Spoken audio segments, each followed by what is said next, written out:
Friends, welcome back to Raj with Lakshmi official.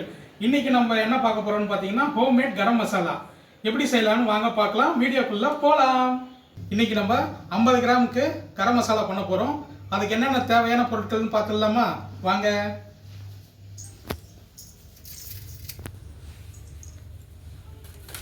மல்லி, முழு மல்லி, ஜீரகம், பெருஞ்சீரகம், மிளகு, ஏலக்காய், கிராம்பு, ஜாதிபத்திரி, அன்னாச்சிப்பூ, மராட்டி மொக்கு, பட்டை, பிரியாணி இலை, கல்பாசி. இப்போ எவ்வளோ அளவு போடுறான்னு பார்க்கலாம். இப்போது மல்லி போடலாம். மல்லி வந்து 20 கிராம் அளவுக்கு போட்டுடலாம்.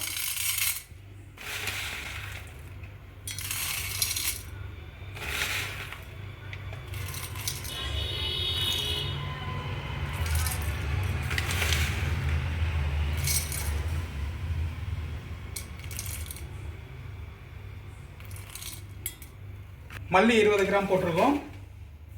இப்போது மிளகு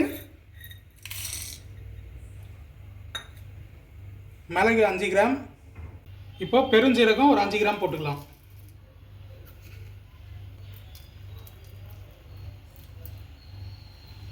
இப்போ ஜீரகம் ஒரு 5 கிராம்.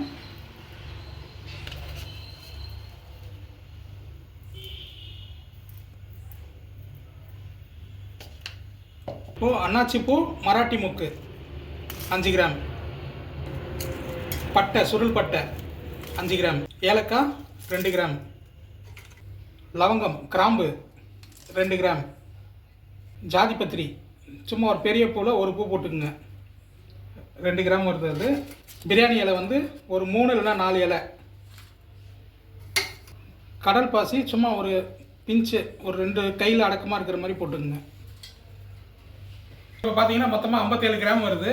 நம்ம இதை பவுடர் பண்ணும்போது நமக்கு 50 கிராம் வரும், இல்லைன்னா 52 53 கிராம் வரும். வாங்க இப்போ இது எல்லாமே நம்ம ஃப்ரை பண்ணிக்கலாம். அடுப்பு பற்ற வச்சாச்சு, வானொலி வச்சுருக்கோம். இப்போ மீடியம் ஃப்ளேம்லேயே வச்சுக்கோங்க.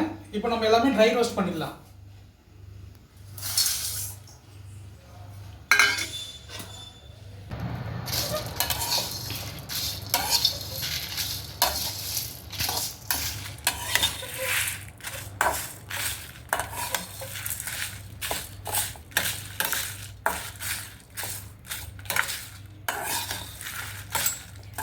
மீடியம் ஃப்ளேம்லேயே வச்சு ஃப்ரை பண்ணுங்கள். ஏன்னா நம்ம போட்டிருக்கிற இன்க்ரீடியன்ஸ் எல்லாம் வந்து கறிக்கிடக்கூடாது, தீஞ்சிடக்கூடாது. கரம் மசாலோட ஃப்ளேவரே மாறிடும்.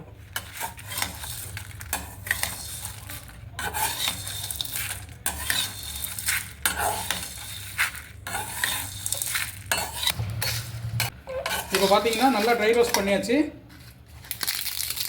நல்லா நம்ம போட்ட பிரியாணி எல்லாம் எப்படி இருக்குது பாருங்கள்.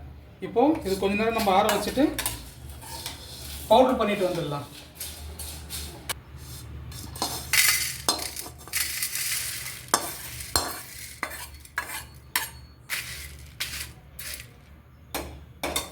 இப்போ பார்த்தீங்கன்னா எல்லாமே வந்து நம்ம ஃப்ரை பண்ணி வச்சது சூடெல்லாம் ஆறிடுச்சு, நல்லா சில்லுன்னு இருக்குது.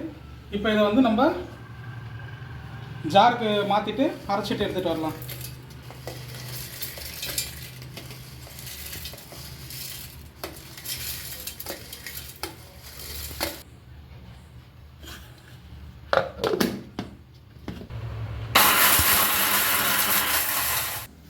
இப்போ வந்து பார்த்தீங்கன்னா நம்ம அரைச்சி எடுத்துகிட்டு வந்துட்டோம். நல்லா ஃபைன் பவுடராக அரைச்சாச்சு. இப்போ வாங்க நம்ம எவ்வளோ அளவு இருக்குதுன்னு பார்க்கலாம்.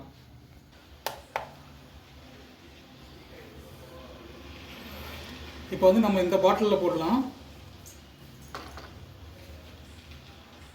பாட்டிலில் வந்து டேர் பண்ணிடலாம், ஜீரோ பண்ணிடலாம். ஜீரோ பண்ணியாச்சு.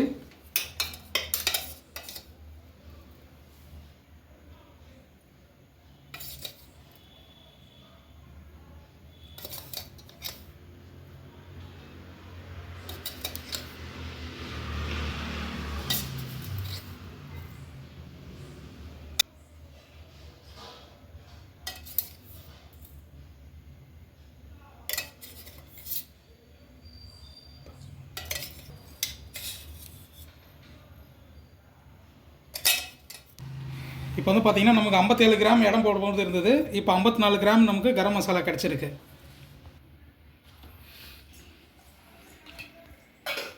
ஹோம்மேட் கரம் மசாலா ரெடி ஆகிடுச்சு. நம்ம எடை போடும்போது பார்த்தீங்கன்னா 57 கிராம் இருந்தது. நம்ம வந்து ஃப்ரை பண்ணி பவுடர் பண்ணதுக்கப்புறம் 54 கிராம் கிடச்சிருக்கு. இந்த கரம் மசாலாவை வந்து நீங்கள் சிக்கன் குழம்பு, மட்டன் குழம்பு, பிரியாணி எல்லாத்துக்குமே யூஸ் பண்ணலாம். ரொம்ப சூப்பராக இருக்கும். நீங்களும் இதே மாதிரி செஞ்சு பார்த்துட்டு கமெண்ட் பாக்ஸில் கமெண்ட் பண்ணுங்கள். இந்த வீடியோ உங்களுக்கு பிடிச்சிருந்ததுன்னா உங்கள் ஃப்ரெண்ட்ஸ் அண்ட் ரிலேட்டிவ்ஸ்க்கு ஷேர் பண்ணுங்கள். மறக்காமல் நம்ம ராஜ் வித் லட்சுமி அஃபிஷியல் சேனலை சப்ஸ்கிரைப் பண்ணுங்கள், லைக் பண்ணுங்கள், கமெண்ட் பண்ணுங்கள். நம்ம அடுத்த வீடியோவில் பார்க்கலாம். Bye, take care, love you all.